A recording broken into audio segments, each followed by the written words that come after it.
Good evening. Welcome to Grace and Gavel, where truth meets compassion. My name is Buffy. I'm an 18-year criminal defense attorney, and I will be providing the legal analysis on this case. This is actually called The Boy in the Box.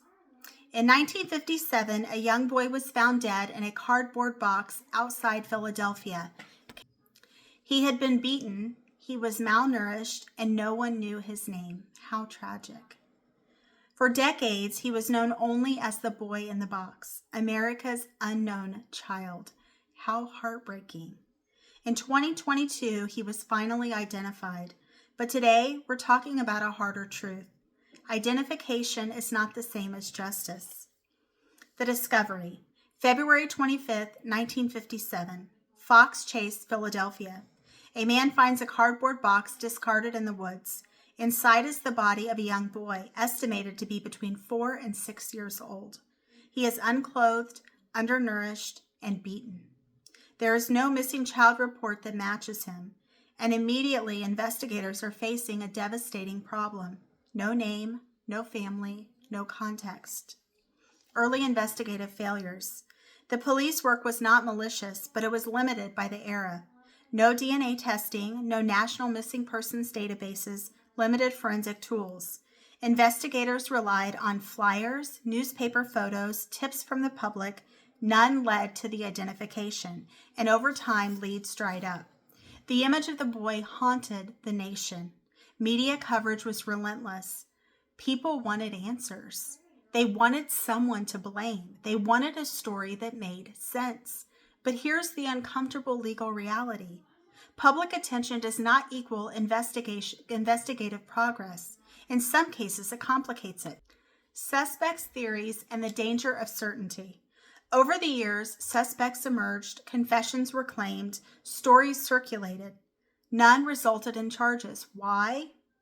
Because evidence matters more than plausibility, and many theories relied on hearsay, uncorroborated statements, retrospective interpretation. In court, sympathy cannot substitute for proof. The child without a name. For decades, the boy was buried under a headstone that read, America's unknown child. Once again, how sad. The anonymity mattered. Because when a victim has no name, accountability becomes harder, empathy becomes abstract, and justice becomes symbolic. Naming matters, but it is not enough. DNA and the long road to identification. In 2022, forensic genealogy finally provided the answers. The boy was identified. His name was returned to him. This was a moment of dignity, of humanity, of long overdue recognition. But it also revealed a painful truth. The passage of time had closed the door on prosecution. Why identification doesn't guarantee justice. Statute of limitations. Deceased suspects, lost evidence, witnesses gone. The law cannot prosecute what it cannot prove. This is not indifference, it's limitation, and it leaves families and communities holding grief without resolution. What justice looks like when prosecution is impossible.